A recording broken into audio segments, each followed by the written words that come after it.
Ilusat, algavat või alanud 2026. aastat sulle, armas valgusolend.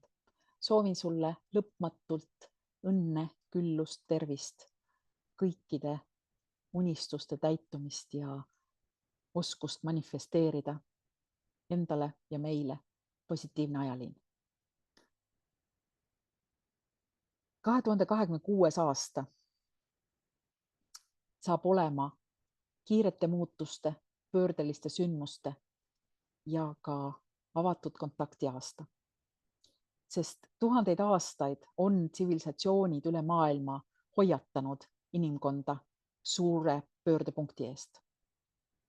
Ja ka kui vaadata erinevaid põlisrahvaste traditsioone, iidseid kalendreid, Nostradamuse või Edgar Casey ennustusi, esoteeriliste müsteeriumikoolide idaennustuste, lääne-ennustuste kohta, siis üks ja ainus küsimus kerkib ülesse.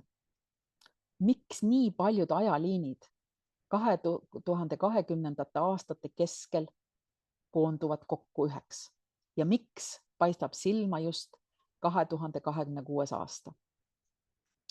Seda me analüüsime ja seletame lahti seminaris, mille pealkiri on 2026 kiirete muutuste, pöördeliste sündmuste ja avaliku kontakti aasta. Sest me tõesti, miks kirjeldatakse just 2026. aastat kui inimkonna ristmikku, mitte apokalüpsist. Kuigi väga paljud ennustused just seda viimast rõhutavadki, aga mina lükkan need asjad ümber. Inimkonna ees seisab tõepoolest valik kokkuvarisemise ja ärkamise vahel, aga need ei ole hirmul põhinevad ennustused, kaugel sellest. See puudutab lihtsalt tsükleid, koondumist ja inimkonna teadlikku evolutsiooni, sest erinevate kultuuride ajastute ja ka erinevate mandrite lõikes nendes ennustustes, mis on varasemalt tehtud, on tegelikult väga järjepidev sõnum.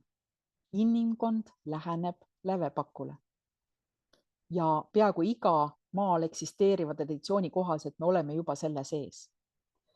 Ja miks see kõik viib lõpuks mitte hävinguni, vaid valgustumiseni ja kiiretele muutustele sel aastal ja mis see kõik endaga kaasa toob, sellest ma räägin selles seminaris, mis ma just ütlesin, mille pealkiri on 2026 kiirete muutuste, pöördeliste sündmuste ja avatud kontakti aasta. See saab olema põnev rännak, nii et kutsun sind sellele osalema, sest tegelikult meid ees ootab väga huvitav aasta.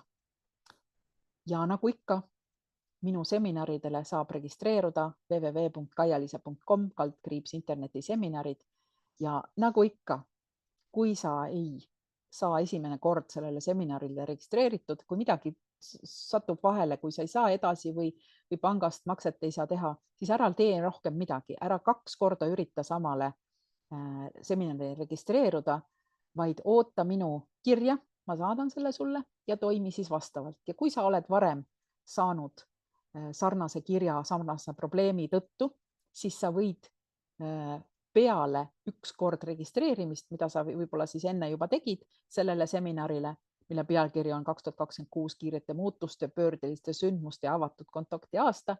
Kui sa sellele registreerunud oled juba korra, siis toimi vastavalt sellele, mis ma sulle varem võib-olla olen kirjutanud, kui sa varem oled selles olukorras olnud. Aga kui ei ole, siis lihtsalt oota minu kirja. Nii väldid sa mõttetut lisatööd nii endale kui ka minule. Nii et aitäh sulle selle mõistmise eest ja kohtume juba seminaril, sest see saab olema tõesti põnev. Kohtumiseni.